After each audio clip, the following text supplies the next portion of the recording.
Well, the community school in Surrey had a class with a difference this winter.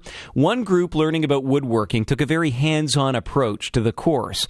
Instead of meeting at the school, they met in Kevin Robertson's garage every Wednesday, and for their project, well, they built a canoe from scratch.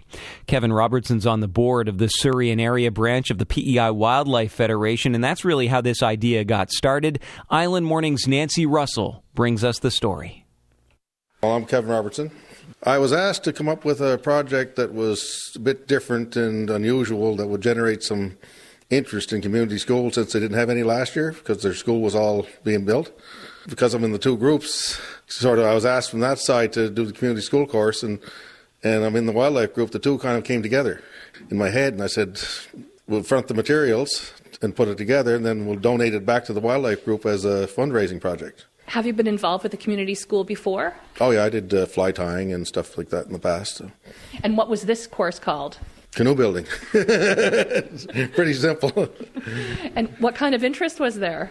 We had 6 people sign up right away, and there's been a lot of other people popped in and had a look and said if they'd have known it was available, they would have been interested in signing up too. So I'm afraid I might be in for another one next year by the way it's looking. When did you actually start building this? First Wednesday in January. So you made a lot of progress quite quickly. Oh yes, it's not that time consuming if you got a lot of hands on it like that. If you're working on both sides of the boat at the same time, it fills in fairly quick. Describe the canoe for me. It's 18.5 feet long and it's called a guide canoe. In the book it was called the closest thing to an all-round canoe as you could get. So I figured you build one that's too small, a couple of people can't take their kids with them, and you build it. They had a 20-foot one, well that's way too big. So we struck on this one for the model. And what are the materials? That's just spruce plank, and the outside of it's coated with epoxy resin and cloth. And then we've got to take it off and do the inside the same. And there'll be some hardwood gunnels go on it for the rails on the side, and hardwood for the cross pieces, like with this one here. And this is a yoke for carrying it on your shoulders. Cameron took that home, did it himself at his own shop. So it's mostly just hardwood and spruce and the epoxy resin. How many hours do you think will go into it by the time it's totally finished? Oh, it'll be 6 weeks at it, probably. It's roughly 3 hours a night. Times 6 people. Yeah, times 6 people. So do the math, I guess. Community school is actually extended to April 15th now, and we should comfortably finish it in that time. And the reason we're as far ahead as we are is because when community school was cancelled at the school, we're still open. So some of them storms, it was a nice evening, so everybody showed up anyway. How keen were people on this project? Oh, I think they're really enjoying it.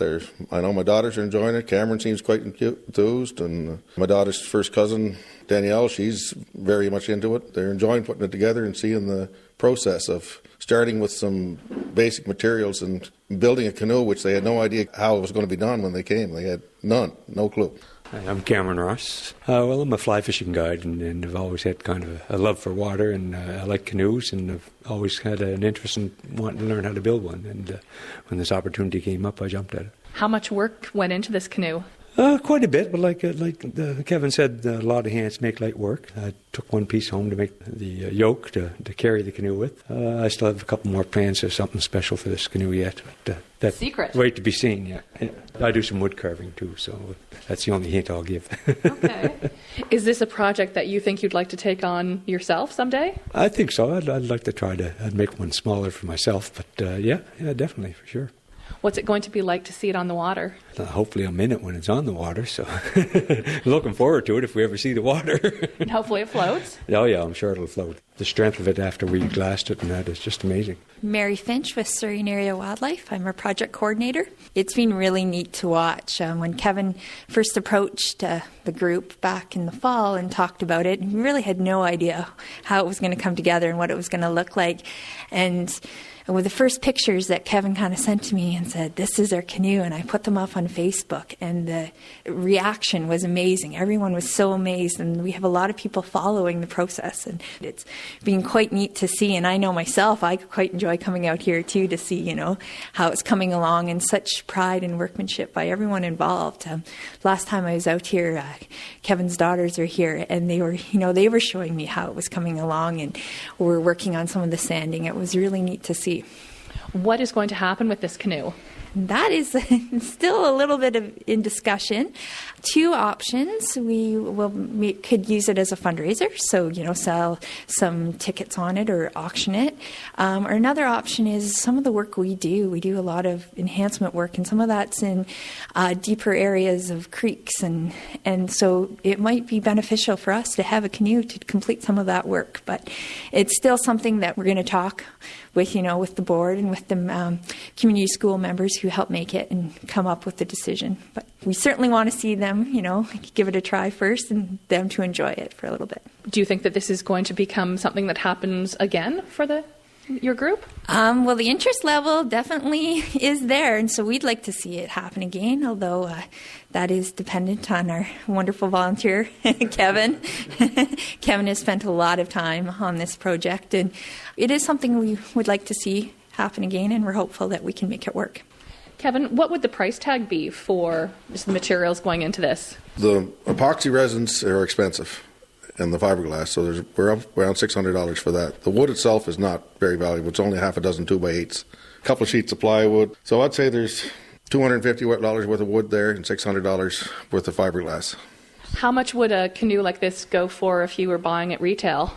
My friends bought one 25 years ago when I built my first one, and they paid $3,000 for it 25 years ago.